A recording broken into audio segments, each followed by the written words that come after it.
Olá, alunos do sexto ano! Começando esse vídeo agora para explicar para vocês a folha de atividades 3 e a folha de atividades 4.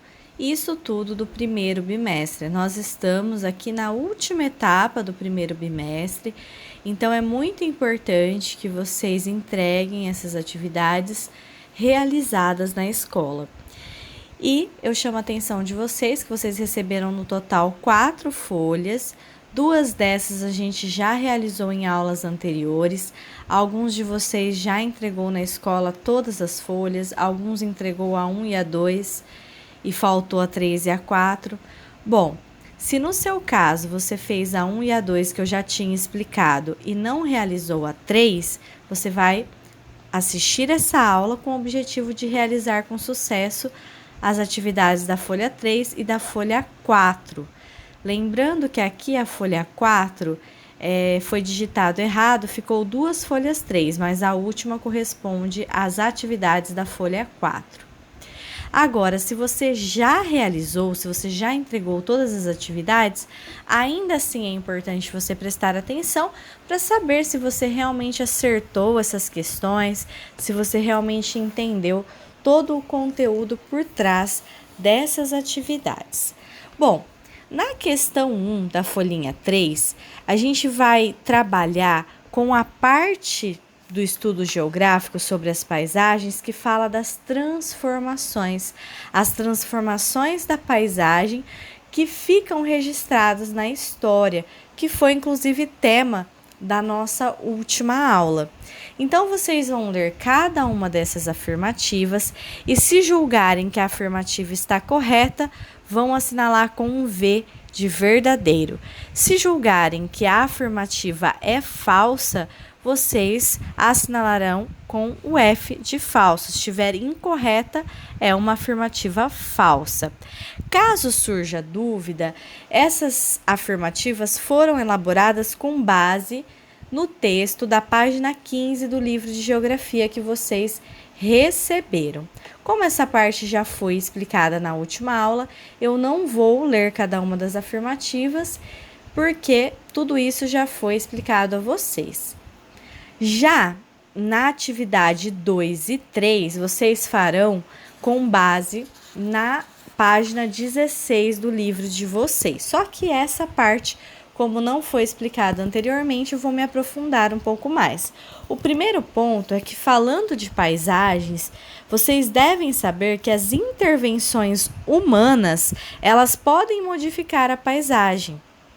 Elas justamente, o conjunto de ações da humanidade, da nossa sociedade, vão alterando as paisagens. E às vezes, abre aspas, para o bem, e às vezes, fecha aspas, para o mal. Porque tanto a intervenção humana, ela pode degradar o meio ambiente, como pode recuperá-lo de outros impactos que foram causados por fenômenos naturais ou até mesmo por outros seres humanos. Aqui, na atividade 2, pede 2 exemplos de intervenções humanas que causam degradação ambiental. E aqui eu vou falar para vocês, por exemplo, do desmatamento. É um exemplo de intervenção humana que causa muita degradação ambiental, que causa muito prejuízo ao meio ambiente. Às vezes, em alguns casos, o desmatamento ele acaba se tornando uma questão rotineira na nossa sociedade. É necessário derrubar as árvores, às vezes, para construir casas, construir prédios, ou mesmo para se ter uma lavoura, para se ter cultivos agrícolas. Só que às vezes isso é feito até de forma exagerada. Às vezes esse desmatamento ele também pode ser realizado para fins de comercialização da madeira. O desmatamento é uma atividade já muito antiga, que há muito tempo é realizada e que quase que se tornou automática, porém ela causa sim prejuízos ao meio ambiente, ela precisa ser feita de maneira sustentável.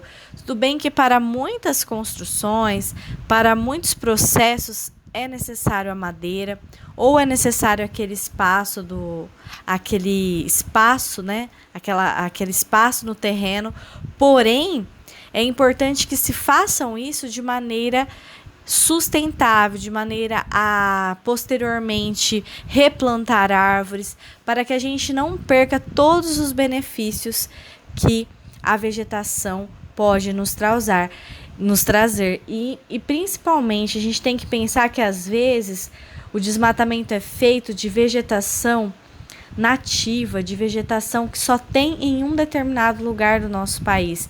E quando esse desmatamento ocorre num próximo cultivo, de repente a gente não consegue recuperar aquela vegetação nativa. Então, um exemplo seria o próprio desmatamento. O outro exemplo aí de degradação é quando para o cultivo agrícola se é utilizado fertilizantes ou agrotóxicos. Eles acabam infiltrando no solo, podendo atingir até o lençol freático e assim contaminando os mananciais hídricos. Então já dei aqui para vocês 2 exemplos de intervenções humanas que causam degradação ambiental. São esses: o desmatamento e também a utilização de fertilizantes e agrotóxicos, que por um lado permitem uma maior produtividade, agrícola, e com isso produz mais alimentos, por outro lado causa esse prejuízo de infiltrar no solo, contaminar nossos mananciais hídricos, e isso traz prejuízos à nossa vida. Aqui na atividade 3, pede para explicar como ocorre o assoreamento de um rio.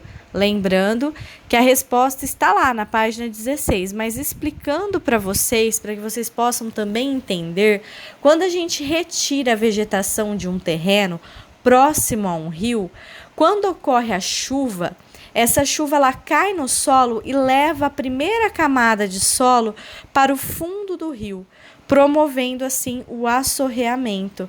Agora, quando eu tenho a vegetação, vem a água da chuva, mas essa vegetação vai permitir que a água ela infiltre, que ela seja infiltrada pelo solo. Muito dessa água é utilizada pelas próprias plantas, E aí, nesse caso, quando a gente retira a vegetação, o que acontece quando chove é a primeira camada do solo ir junto para o fundo do leito, para o leito do rio, E isso promove o assoreamento. Na atividade 4, vocês vão utilizar a página 17 do livro para responder qual a diferença entre a unidade de uso sustentável e unidades de proteção integral. Que o meio ambiente precisa ser preservado, isso nós já sabemos.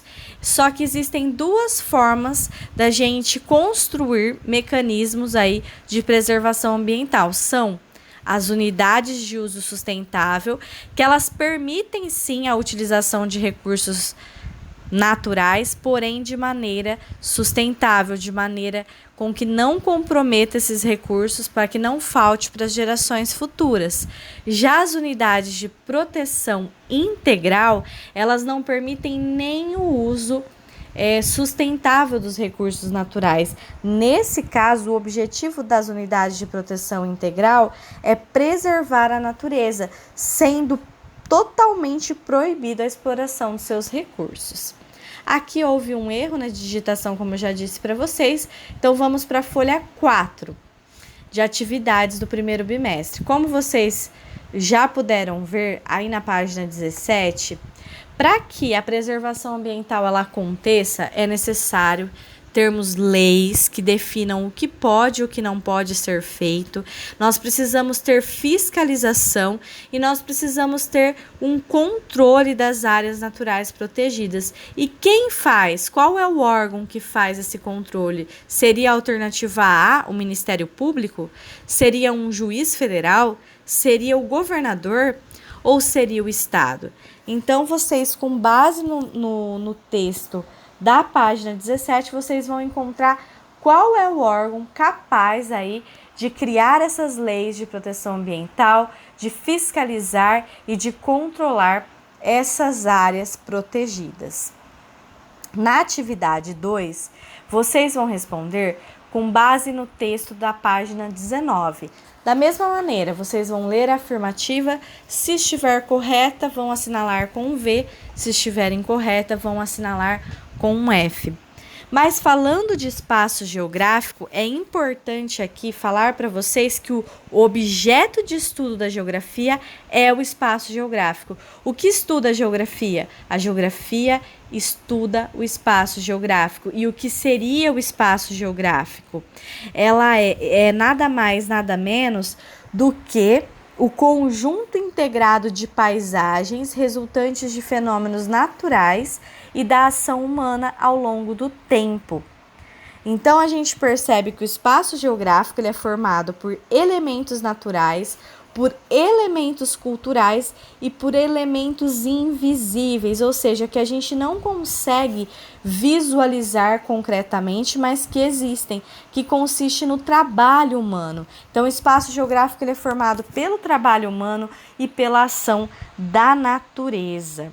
Então, é muito, muito importante a gente entender que o espaço geográfico é a esfera onde está as atividades humanas no conjunto das paisagens. Então, leiam totalmente o texto da página 19 para responder corretamente a questão 2. E a questão 3 também, vocês vão ler aqui